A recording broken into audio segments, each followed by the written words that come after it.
اثناء رحلتك وانت بتتعلم جافا سكريبت هتعدي على موضوع مهم جدا اسمه الفاتش اي بي اي. والفاتش اي بي اي دي هي عباره عن فانكشن او اي بي اي بنستخدمها علشان نبعت ونستقبل بيها حاجات من على اي سيرفر ما على كوكب. كويس، لو انت عايز تبعت ملف معين او حتى لو عايز تبعت اوبجكت للسيرفر بتبعته باستخدام الفاتش اي بي اي.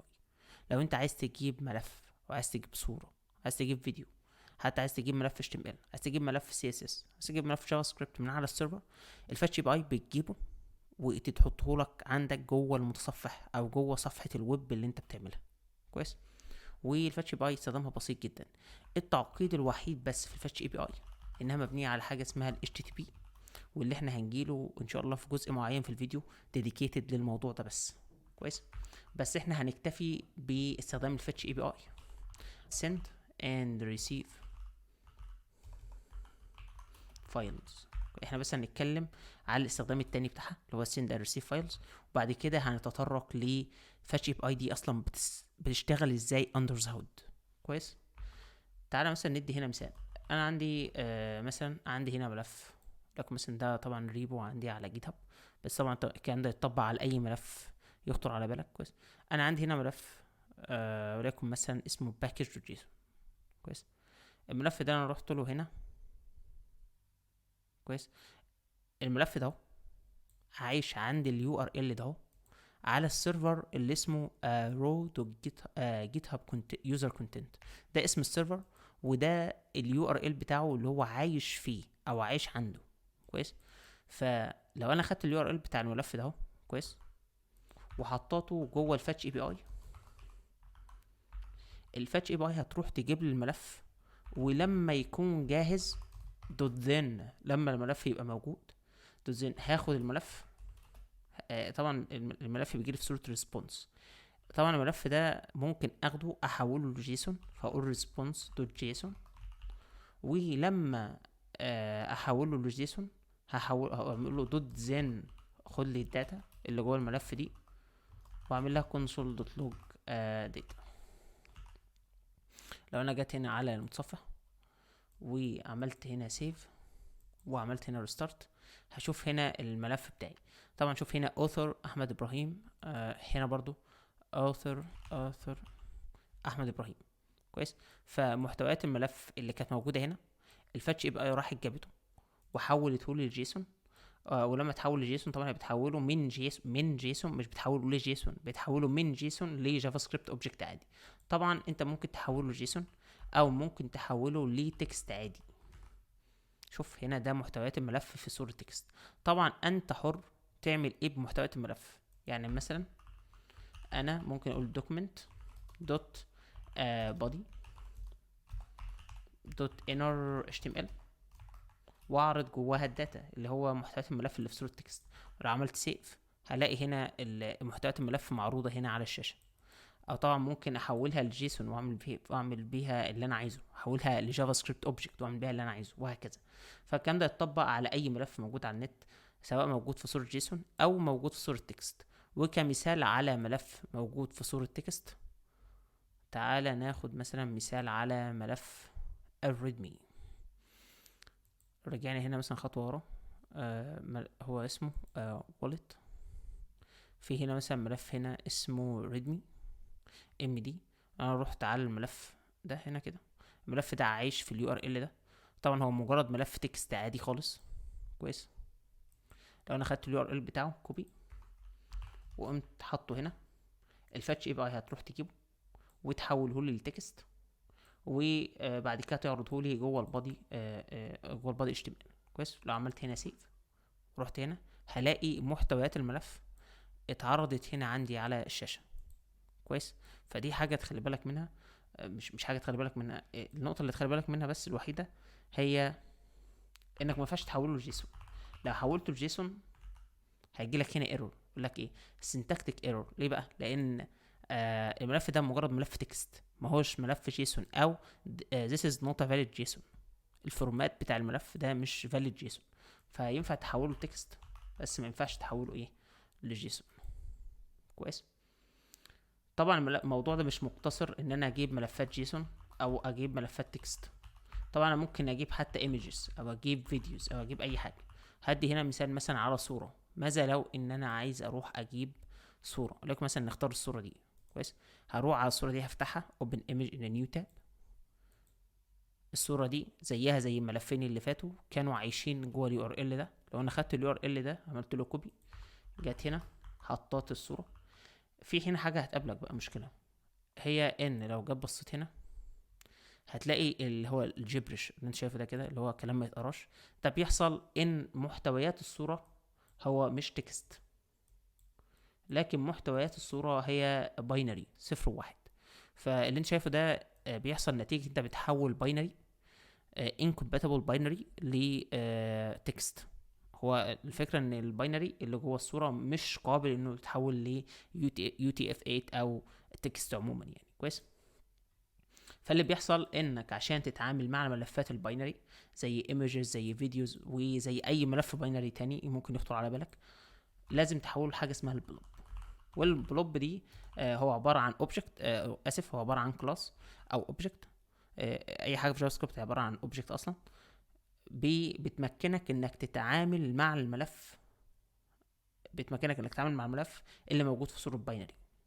بمعنى مثلا انا ممكن، لو انا ممكن اقول console.log ممكن الملف اللي هو الصورة دي ممكن اعرف هي كام بايت. يعني مثلا اقول له data.size، او مثلا ممكن اعرف نوع الملف ده ايه، اقول مثلا data.type.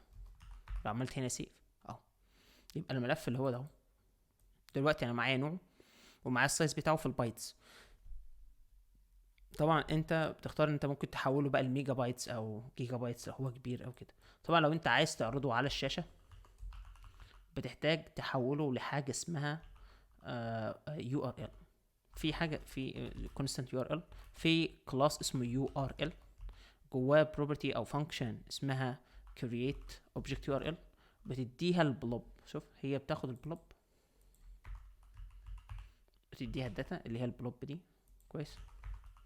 تقول مثلا constant او بلاش constant، وتحط هنا image السورس بتاعها، تحط هنا اليو ار ال. كويس. اللي بيحصل ان انا ما اقدرش اخد البلوب اللي هو الملف ده واعرضه على طول في الصوره، لان ده مجرد ملف باينري.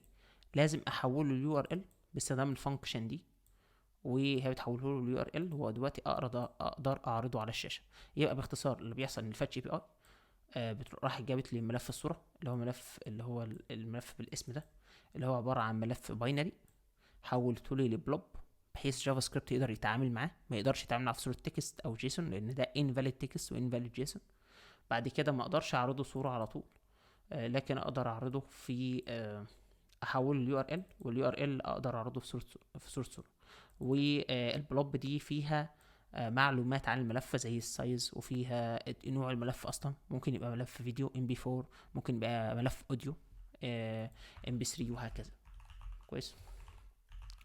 فكميه الحاجات انت ممكن تعملها في فاتش باستخدام بس المبدأ البسيط اللي انت تجيب بس اليو ار ال بتاع الملف اللي انت عايز تجيبه، سواء ملف جيسون، سواء ملف تكست، ايمج، فيديوز، ايديو، اي حاجه.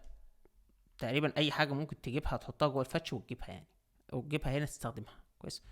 ده انت حتى اصلا ممكن تعمل حاجه زي ان انت تاخد اليو ار ال اللي انت فاتح فيه الملف دلوقتي، تاخده كوبي وتحطه هنا. بس طبعا ده ملف ال HTML ده عباره عن ملف تكست، فلازم احوله لتكست. و احط هنا الداتا. شوف لو انا عملت ثانيه واحده، اعمل هنا console.log data.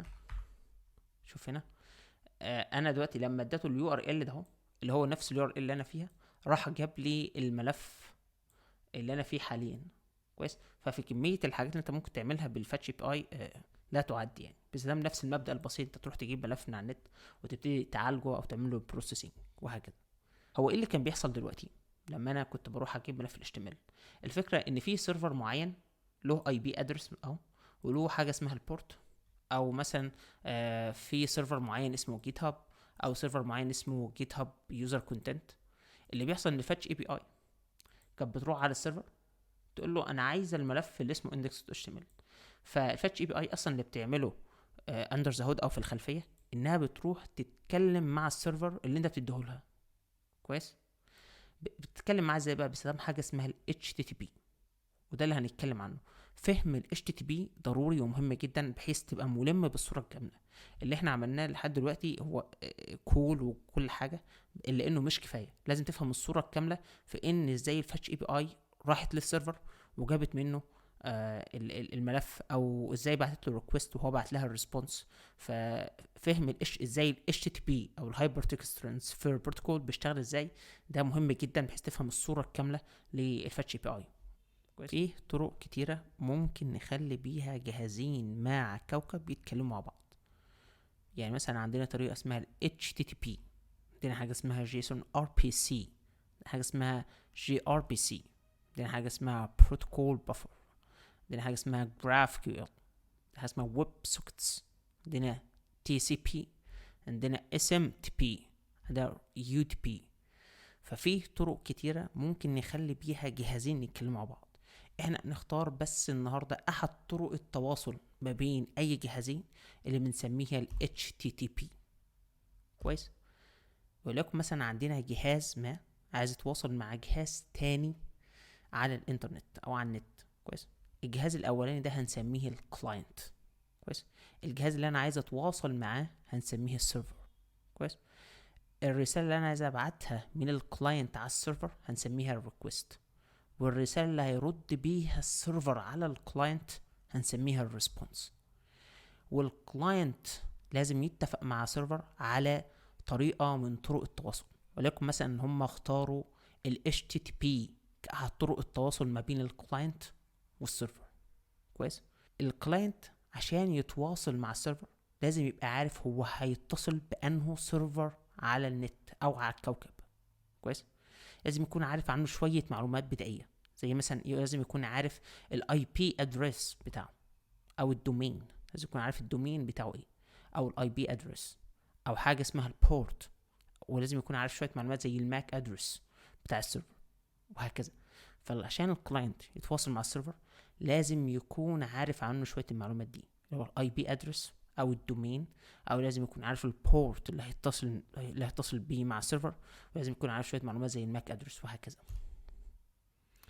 الرساله بقى اللي هيبعتها الكلاينت للسيرفر لازم يكون فيها شويه معلومات السيرفر متوقعها من الكلاينت انه يبعتها. يعني مثلا السيرفر متوقع من الكلاينت انه يبعت له هو عايز يعمل ايه في السيرفر.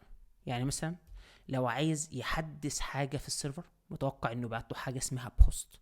لو عايز يجيب حاجه من على السيرفر للكلاينت تاني لازم يبعت له حاجه اسمها جيت. لو عايز يحدث حاجه على السيرفر لازم يبعت له حاجه اسمها بوت. لو عايز يمسح حاجه من على السيرفر هيبعت له حاجه اسمها ديليت، وهكذا. الحاجات دي بنسميها ميثودز. دي الكلاينت بيقول للسيرفر انا نيتي اعمل ايه، انا نيتي امسح، انا نيتي احدث، انا نيتي اجيب بس حاجه من عندك واحطها عندي في الفرونت اند، وهكذا. فالميثود دي ممكن تفكر فيها هي نيه الكلاينت هو عايز يعمل ايه، ودي السيرفر متوقع انك تبعتها له. كويس. ولازم في الريكوست تقول له انت عايز تروح فين جوه السيرفر، تبعت له حاجه اسمها الباث او اليو ار ال اللي هنجيله قدام شويه. كويس. وتبعت له شويه معلومات عن الريكوست ذات نفسه، دي بتحطها جوه الهيدر، بنسميها الهيدرز. وممكن تفكر في الهيدرز دي كانها لو ترجع جوه ال HTML. ال HTML كان فيه جوه ال HTML دوكمنت عندك هيد وعندك بادي. الهيد كان فيها شويه معلومات عن الدوكمنت او عن ال HTML بس مش بتتعرض على الشاشه. اهو ده بقى الهيدرز فيها شويه معلومات عن الريكوست، بتقوم تقريبا مهمتها نفس مهمه الميتا تاجز او الهيد الموجوده جوه ال HTML. كويس. ولازم تبعت له حاجه ممكن طبعا دي اوبشنال مش شرط تبعتها له، لكن في حاجه اسمها البادي. كويس. ده بقى مثلا بتبعت فيه لو انت مثلا عايز تبعت حاجه للسيرفر، بتقول له انا الميثود بتاعي بوست، وبتحط له الحاجه اللي انت عايز تبعتها له جوه البادي. يعني مثلا لو انا عايز ابعت له صوره بقول له ثانيه واحده انا هبوست الميثود بتاعي هي بوست، وببعت لك صوره. ممكن ابعت له مثلا ملف HTML، ممكن ابعت له فيديو مثلا، وهكذا. كويس. ولازم اقول له البروتوكول فيرجن بتاعي، يعني مثلا لازم اقول له انا شغال، انا ككلاينت انا شغال ب HTTP version 1.0 1.1 2 3 HTTP، في منه 4 اصدارات. فلازم الكلاينت يقول للسيرفر انا بتحدث باستخدام انه اصدار، لان كل اصدار وله طرق التواصل بتاعه او له مميزات مش موجوده في غيره. يعني مثلا لو جينا هنا خدنا مثال، ده هنا مثال باستخدام الفاتش. كويس، انا هنا بقول له انا عايز اروح على سيرفر اسمه جيسون بليس هولدر دوت تايب يكود كويس دوت كوم. ده الدومين بتاعه. كويس، الدومين بتاعه هو قايم مقام الاي بي ادرس بتاعه، وفي نفس الوقت قايم مكان البورت. كويس، وفي الاخر هنا هتلاقيني حاطط له اليو ار ال، ده هنا الباث او اليو ار ال. ده هنا بقول له انا عايز اروح فين جوه السيرفر. كويس، وفي نفس الوقت بعت له الميثود بتاعي بوست، لان انا عايز احدث حاجه على السيرفر، وبعت له شويه معلومات حاططها جوه الهيدرز، والحاجه اللي انا عايز ابعتها له لانها واخد بعت له هنا بوست حاططها جوه البادي. كويس، طبعا ممكن تسال ليه انا مش حاطط هنا البروتوكول فيرجن، لان فاتش هي هتقوم هي داخليا جوه الفانكشن دي، هي هتتولى مسؤوليه انها تحط البروتوكول فيرجن بتاعي. يعني مثلا لو لقت ان السيرفر بيتكلم ب HTTP 1.1 هتتكلم 1.1 معاه، لقيته بيتكلم HTTP 2 هتتكلم مع HTTP 2. فاللي بيقوم بمسؤولية تولي انه اصدار من HTTP يتكلموا مع السيرفر هو المتصفح كروم او فايرفوكس، هو اللي بيتولى مسؤولية انه اصدار من الاصدارات HTTP هتكلم بيه مع السيرفر. كويس، بعد كده نيجي نتكلم على الرد اللي انا متوقعه، او الرد اللي هو السيرفر هيرد بيه على الكلاينت. لازم السيرفر وهو بيبعت للكلاينت لازم يقول له البروتوكول فيرجن بتاعه. يعني كويس، لازم السيرفر يقول للكلاينت ثانيه واحده انا بعرف اتكلم HTTP 1.0، بعرف اتكلم 1.1، او حتى بعرف اتكلم 2 او 3. لازم السيرفر يقول له انا بعرف اتكلم انه اصدار من الاصدارات HTTP. كويس، وبيبعت له حاجه اسمها الستاتس كود. الستاتس كود ده رقم له معنى احنا متفقين عليه، بيعبر عن العمليه اللي قام بها السيرفر، هل يا ترى كانت ناجحه ولا فاشله، وهل يا ترى ايه سبب فشلها. وفي نفس الوقت بيبعت له حاجه اسمها الستاتس مسج، ودي مسج السيرفر بيبعتها للكلاينت ككلام مكتوب يتفهم. يعني مثلا لو السيرفر رد عليا بستاتس كود 200 معناها ان اللي انا كنت عايز اعمله في السيرفر نجح، دي كده 200.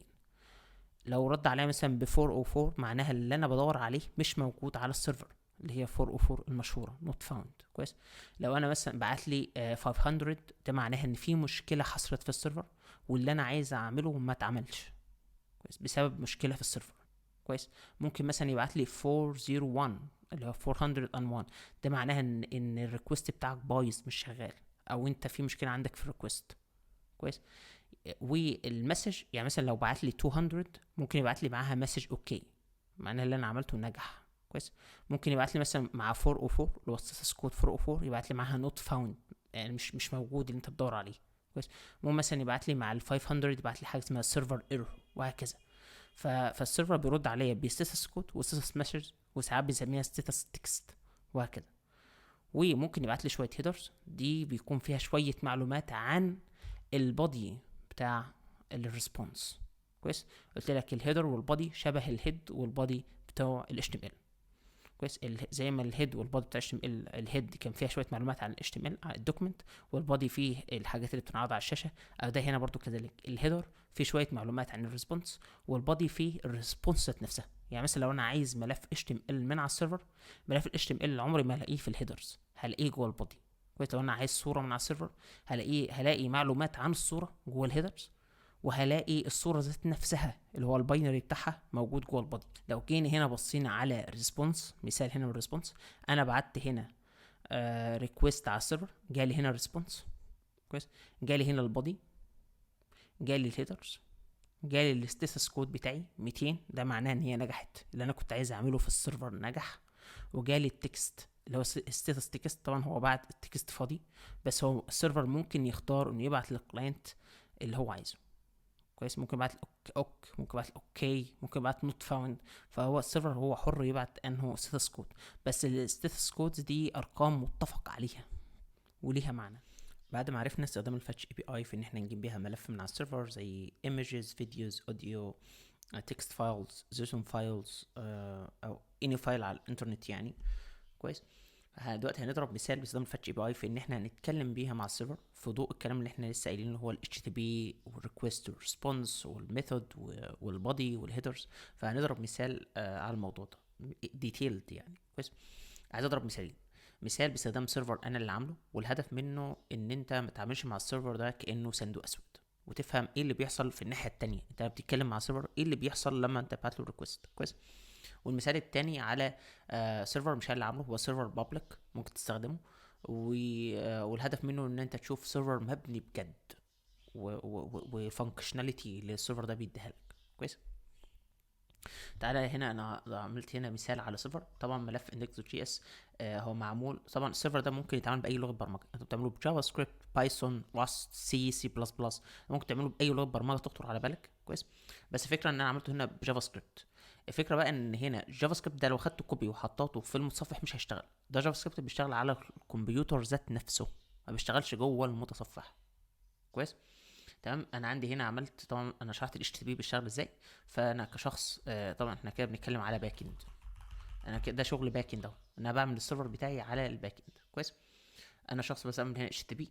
ال HTTP بعمل هنا سيرفر اهو. كويس. ولما يجي لي ريكوست وريسبونس، لما يجي لي ريكوست هبعت له الستاتس كود. طبعا انا كمبرمج انا اللي عامل السيرفر، كشخص باك اند انا اللي بتحكم ابعت له ستاتس كود ايه، عن طريق ان انا اغير الرقم ده. ممكن ابعت له مسج تانية. انا اللي بتحكم ابعت له الهيدر بتاعي يكون عباره عن ايه. انا اللي بتحكم البادي بتاع الريسبونس يكون ايه. كويس. فانا كشخص على الباكن، كشخص اللي انا اللي عامل السيرفر، انا اللي بتحكم ابعت له ايه بالظبط بناء على الريكوست اللي هو بعته لي. كويس. دي كده نقطه تانية، ان هو السيرفر ده بيكون موجود في مكان اسمه البورت، او هو بيكون واقف ورا حاجه اسمها البورت. البورت ده ممكن تفكر في ايه؟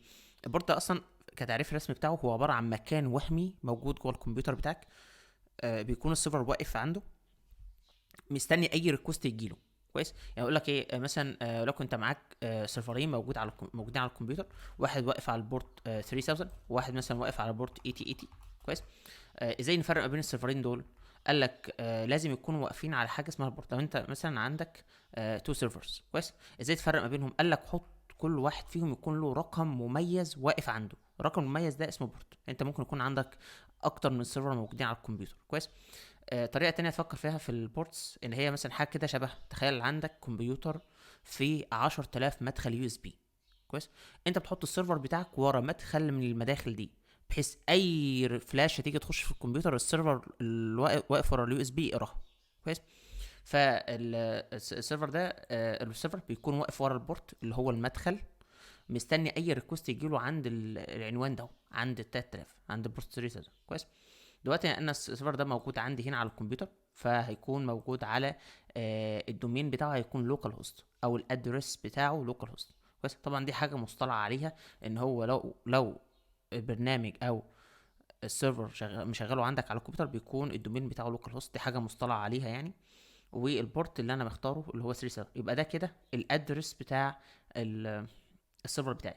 نوعه HTTP، الدومين بتاعه لوكال هوست، والادرس او البورت بتاعه هو 3000. كويس. لو انا مثلا جيت هنا دلوقتي رسلت السيرفر بتاعي، طبعا انت مش مطالب ان انت تاخد الكود ده وتكتبه عندك، لان انت ده اصلا ده ما بيشتغلش في المتصفح، ده بيشتغل مع حاجه اسمها نود اللي هو جافا سكريبت على السيرفر سايت. لو شغلت السيرفر دلوقتي بيقول لي السيرفر راننج اون، وده عنوان السيرفر بتاعي. لو انا خدته هنا كوبي ورحت هنا على الفاتش، مسحت انا هنا الكلام ده كويس. قلت هنا فاتش اديتها اليو ار ال بتاع السيرفر بتاعي، وقلت لها دوت زن. هي طبعا هتروح تجيب الداتا من على السيرفر وتيجي دوت زن. لما يجي لك الريسبونس مش هتبعت ريكوست، هيجي لها ريسبونس. خد الريسبونس حولها لجيسون، ولما تحوليها لجيسون دوت زن الريسبونس او الداتا بقى اللي هي الناتجه عن تحويل الداتا من جيسون لجافا سكريبت اوبجكت عادي، اعملها لي هنا كونسول، اعملي لها هنا كونسول دوت لوج للداتا دي. كويس. لو عملت هنا سيف ورسترت الصفحه HTML هيجي لي هنا الداتا اللي هي اسمها نيم احمد. اسمها الداتا دي جات لي بقى لان الشخص اللي عامل السيرفر هو اللي بيقول لها ابعتي له الداتا اللي اسمها احمد، نيم احمد. ممكن يختار ان هو يبعت لها داتا تانية مثلا ايه، تلاقي اي داتا مثلا بروب مثلا 42، اي داتا انت، هو الشخص اللي عامل السيرفر هو اللي بيتحكم في نوع الداتا اللي تنبعت. شوف، فالداتا اللي بتنكتب على السيرفر، خلي بالك ده مش جوه متصفح، ده الكلام ده على السيرفر، على السيرفر كويس.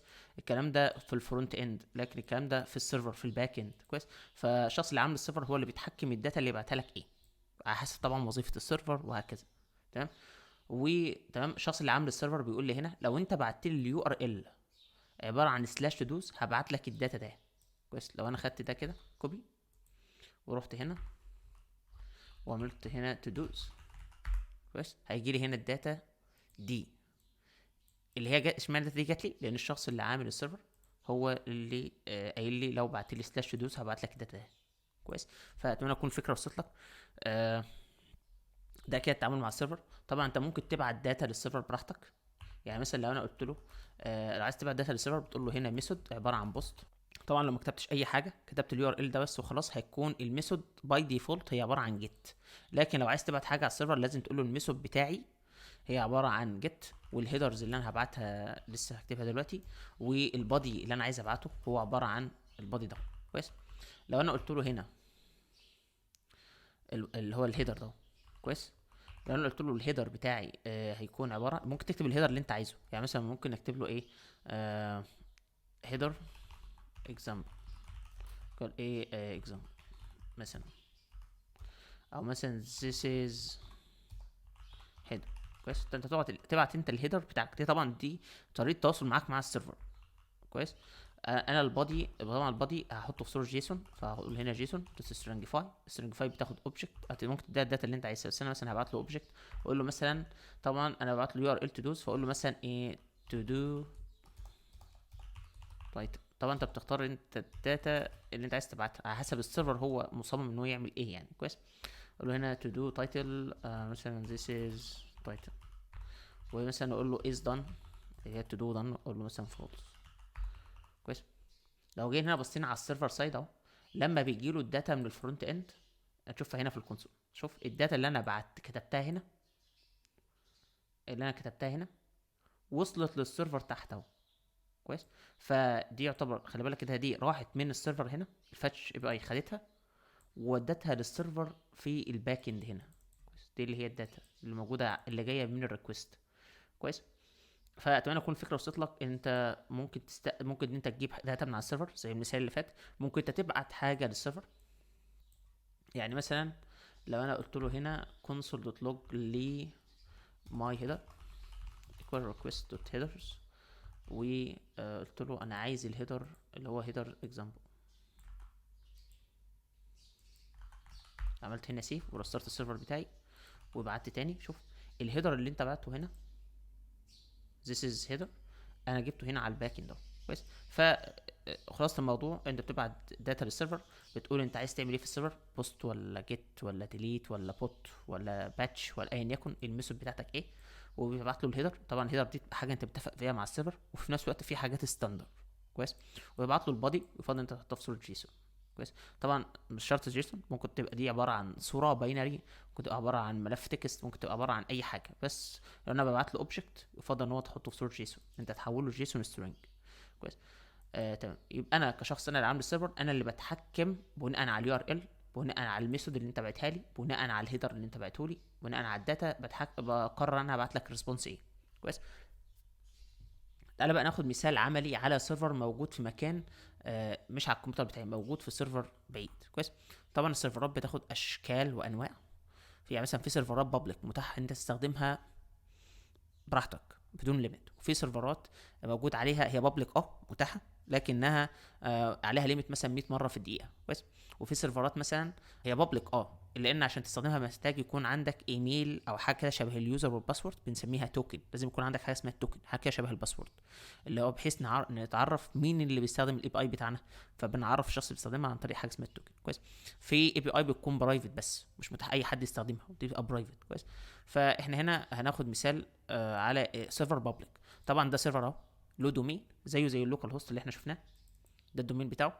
والديفولت بورت هو حاجه اسمها 443 اللي هو 443، عشان هو بيستخدم حاجه اسمها اتش تي بي اس. لو انا بستخدم اتش تي بي البورت هيكون اي تي رقم 80. لو انت بتستخدم اتش تي بي اس هيكون بورت 443. كويس. ده طبعا دي حاجه الدومين هو بيتولى مسؤوليه الاي بي ادرس، هو بيتولى مسؤوليه البورت، هو بيتولى مسؤوليه الماك ادرس وهكذا. ف مجرد بس معاك الدومين بتاع السيرفر، انت ممكن يبقى انت كده معاك حاجتين، معاك الاي بي ادرس ومعاك الدومين بتاعه اصلا. معاك الاي بي ادرس انا اسف، ومعاك البورت بتاعه. كويس. تعالى بقى ناخد هنا السيرفر ده. طبعا السيرفر ده قلنا ايه، مبرمج او اشخاص تانيين هم اللي عاملينه، والشخص اللي مصمم السيرفر هو اللي بيتحكم انه يو ار ال تبعته له زي ما انا اتحكمت هنا كده، وهو اللي بيتحكم في الريسبونس اللي هتبعت لك. يعني الشخص اللي عامل السيرفر هو قال لك لو بعت لي سلاش دوز هبعت لك الريسبونس ده.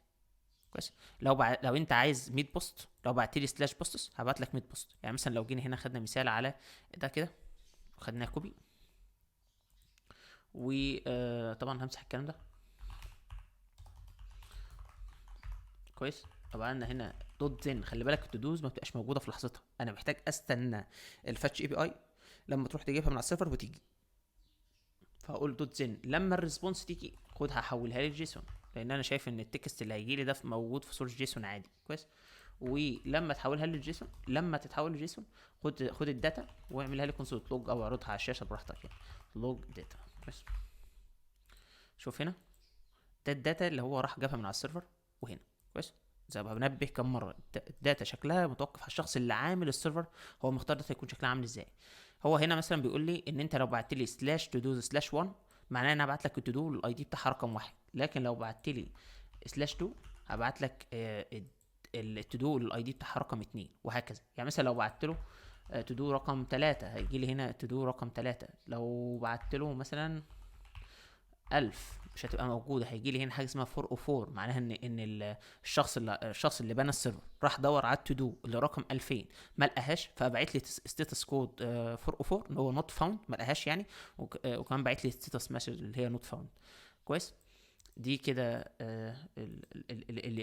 الاند بوينتس، هو الشخص اللي عامل السيرفر هو مصممها انها تشتغل بالشكل ده. عشان كده لما تيجي تستخدم سيرفر معين لازم تقرا الدوكيومنتيشن او الشخص اللي بنى السيرفر ده بناه ازاي عشان تقدر تستخدمه وتشوف ان انت متوقع منه ايه. كويس. هو بيقول لي هنا الشخص اللي بنى السيرفر بيقول لي انت لو بعت لي سلاش بوستس، لو انت قلت لي هنا سلاش بوستس هبعت لك هنا 100 بوست. كويس. هو 100 بوست دول متخزنين على السيرفر، فاللي حصل هنا ان انا لما قلت له سلاش بوستس الشخص اللي بنى السيرفر لاحظ ان انا بعت له سلاش بوستس فراح جاب لي ال 100 بوست. لو قلت له مثلا كومنتس هتلاقيه هنا جالي حوالي 500 كومنت. طبعا انت بقى انت شخص حر تعمل ايه بالداتا اللي معاك دي. اهم حاجه انت معاك داتا اهو، معاك اري عباره عن 500 اوبجكت، كل اوبجكت من دول فيه بروبرتيز، انت حر تعرضهم على الشاشه هتعمل فيهم اللي نفسك فيه. وكتطبيق عملي على استخدام الاي بي اي هنستخدم اللي هي الاند بوينت دي. يعني لو جينا هنا بصينا فوق على الاند بوينت دي. كويس. لو جينا بصينا هنا. كويس. انا هروح هنا اعمل انبوت. الانبوت ده اهو الشخص هيديني فيه الاي دي، وانا هروح اجيب التو دو اللي ليها الاي دي اللي اليوزر دخله. كويس. لو انا هنا رحت هنا عملت فانكشن سميناها جيت تو دو، تاخد الاي دي بتاع تو دو اللي انا عايز اروح اجيبها وتروح تجيبها. كويس. انا عايز اخلي بقى اللي هو رقم التو دو ده دايناميك واجيبه انا من اليوزر. كويس. فاروح امسحه واقوم حاطط هنا اي دي. يعني مثلا لو الاي دي بتاع اليوزر كان 1 هيبقى تودوز سلاش 1، لو كان بقى 1000 تودوز سلاش 1000 وهكذا. وهجيب التودو دي احولها لجيسون واعملها كونستنت لوج للداتا دي. كويس. اللي اعمل هنا اقول كونستنت اللي هو الانبوت اللي فوق ده، اقول دوكيمنت دوت جيت element باي اي دي. الاليمنت اللي هو الانبوت ده له تو دو له الاي دي اسمه تو دو اي دي. كويس. ولو قلت هنا input دوت اد ايفنت listener input، يعني لما اليوزر يبتدي يكتب حاجه جوه الانبوت خد الايفنت ده اسمها كول باك ايفنت. هقول اي لو انا عملت console دوت لوج لاي دوت تارجت دوت فاليو. كويس. لو بدات اكتب هنا هتلاقي كل اللي بكتبه بيبتدي يطلع هنا. كويس. فلو انا قلت constant id equal a دوت target دوت value ده اللي هو اليوزر بيكتبه، واقول بعد كده هقول ايه get to do للاي دي اللي هو ده. كويس. لو انا كتبت هنا 1 هيروح يجيب لي to do الاي دي بتاعها رقم 1، لو كتبت 2 هيروح يجيب لي to do الاي دي بتاعها رقم 12. كويس.